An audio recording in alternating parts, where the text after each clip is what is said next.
LDFിന്റെ കഥ കഴിഞ്ഞല്ലോ. 3 ആഴ്ചയായി ഈ സർക്കാർ അധികാരത്തിൽ വന്നിട്ട് 18 ദിവസം കഴിഞ്ഞു. അപ്പോൾ LDFിന്റെ കാര്യം വിട്ടേക്കൂ. LDF ചെയ്തിട്ടുള്ള PM-ശ്രീ അടക്കമുള്ള കേന്ദ്ര സർക്കാരിനോട് വിധേയപ്പെട്ടു എന്ന വിമർശനങ്ങളെ കൂടി ഉപയോഗപ്പെടുത്തിക്കൊണ്ട് അധികാരത്തിൽ വന്ന സർക്കാരാണല്ലോ. ഇനി LDFിനെ പറയരുത്. മോദി നെഹ്റുവിനെ പറയുന്ന പോലെ നിങ്ങൾ പറഞ്ഞത് നിങ്ങൾ വന്നാൽ PM-ശ്രീ റദ്ദാക്കുമെന്നാണ്, നിങ്ങൾ പറഞ്ഞത് നിങ്ങൾ വന്നാൽ കേരയിൽ റദ്ദാക്കുമെന്നാണ്, നിങ്ങൾ പറഞ്ഞത് നിങ്ങൾ വന്നാൽ ഈ ഗൺമാന്മാർക്കെതിരെ കേസെടുക്കുമെന്നാണ്. ആദ്യത്തെ 2 റൺ ചെയ്തല്ലോ. ഒരു റിസ്ക്കും ഇല്ലാത്ത കാര്യമാണ്. കേരയിൽ ഞങ്ങൾ റദ്ദാക്കുന്നു. കേന്ദ്ര സർക്കാരിൻ്റെ പെർമിഷൻ കിട്ടാത്തതും ഇവിടുത്തെ BJP അടക്കം എതിർക്കുകയും ചെയ്യുന്ന സംഗതിയായിരുന്നു കേരയിൽ. അത് റദ്ദാക്കി. ഗൺമാന്മാരുടെ കാര്യത്തിൽ കേസെടുത്തു. PM-ശ്രീയുടെ കാര്യത്തിൽ എന്താണ് എടുക്കാത്തത്, നിലപാടെടുക്കാത്തത്? അത് കേന്ദ്ര സർക്കാരുമായി തെറ്റേണ്ടി വരും. നേരത്തെ പറഞ്ഞതുപോലെ കേന്ദ്ര സർക്കാരുമായി തെറ്റുന്ന ഒരു പരിപാടിക്കും ഇല്ല എന്ന് ഈ സർക്കാർ തുടക്കത്തിലെ വ്യക്തമാക്കി കഴിഞ്ഞിരിക്കുന്നു. ആദ്യത്തെ നയപ്രഖ്യാപന പ്രസംഗത്തിൽ കേന്ദ്ര സർക്കാരുമായി ഒരു ഏറ്റുമുട്ടലിനും ഇല്ല എന്നവർ വ്യക്തമാക്കിയിരിക്കുകയാണ്. കേന്ദ്രം നമുക്ക് തരേണ്ട ഫണ്ട് കൃത്യമായി തരുന്നില്ല എന്ന പ്രശ്നത്തിനകത്ത് അവർക്ക് പോയിന്റ് ഉണ്ടോ? ഇല്ല.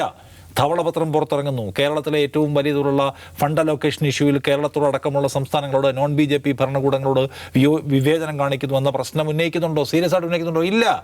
അവരിപ്പോഴും അധികാരം ഒഴിഞ്ഞുപോയ CPIM-നെ കുറ്റം പറഞ്ഞ് ഈ 5 വർഷം ജീവിച്ചു പോകാം എന്ന് വിചാരിക്കുന്ന പോലെ തോന്നുകയാണ്. അപ്പോൾ അതിനകത്ത് എടുക്കേണ്ട കാര്യം ചോദിച്ചാൽ, ഞങ്ങൾ PM-ശ്രീയിൽ നിന്ന് പിന്നോട്ട് പോവുകയാണ്. ഞങ്ങൾ അധികാരത്തിൽ വന്നത് ആ മാൻഡേറ്റിൻ്റെ ഫലമായിട്ടാണ്. ഞങ്ങൾ PM-ശ്രീയിൽ നിന്ന് പിന്നോട്ട് പോകും. അതിൻ്റെ ഭാഗമായിട്ട് എന്ത് തരത്തിലുള്ള കോൺസിക്വൻസ് ഉണ്ടായാലും ഞങ്ങൾക്കത് വിഷയമല്ല എന്ന് പ്രഖ്യാപിക്കാൻ ഈ സർക്കാരിന് കഴിയാത്തത് അവർ ആദ്യത്തെ ക്യാബിനറ്റ് കൂടി തീരുമാനിച്ചിരിക്കുകയാണ്, നമ്മൾ കേന്ദ്രമായിട്ട് മുട്ടണ്ടെന്ന്. അത് ഈ സർക്കാരിന് മുമ്പും പ്രതിപക്ഷത്തിരിക്കുമ്പോഴും CPIM അടക്കമുള്ള CPIM പറഞ്ഞു, ഞങ്ങൾക്ക് ലെഫ്റ്റ് പറഞ്ഞു നമുക്ക് ആവശ്യമുള്ള പൈസ കിട്ടുന്നില്ല, നമ്മുടെ വായ്പാ പരിധി വെട്ടിക്കുറയ്ക്കുന്നു, നമ്മുടെ ഗ്രാൻഡ് വെട്ടിക്കുറയ്ക്കുന്നു, നമ്മുടെ GST നഷ്ടപരിഹാരം തരുന്നില്ല എന്ന് പറയുമ്പോൾ അതിനെ ഒരു നിലയ്ക്ക് പിന്തുണയ്ക്കാതിരുന്നു. അത് നിങ്ങളുടെ മിസ്മാനേജ്മെൻറ്റും നിങ്ങളുടെ ധൂർത്തും കൊണ്ടാണ് കേരളത്തിന് ഈ പറയുന്ന സാമ്പത്തികമായ പ്രശ്നമുണ്ടായത് എന്ന് പറയുകയാണ് ഇവർ ചെയ്തിട്ടുള്ളത്. അവർ അധികാരത്തിൽ വന്നതിന് ശേഷവും കേന്ദ്ര സർക്കാരിനെതിരെ നിശിതമായി വിമർശിക്കുന്ന ഒരു ലൈൻ സ്വീകരിക്കുന്നില്ല. അങ്ങനെ സ്വീകരിക്കേണ്ടതില്ല എന്ന പൊതു തീരുമാനത്തിൻ്റെ അടിസ്ഥാനത്തിലാണ് പോകുന്നത്.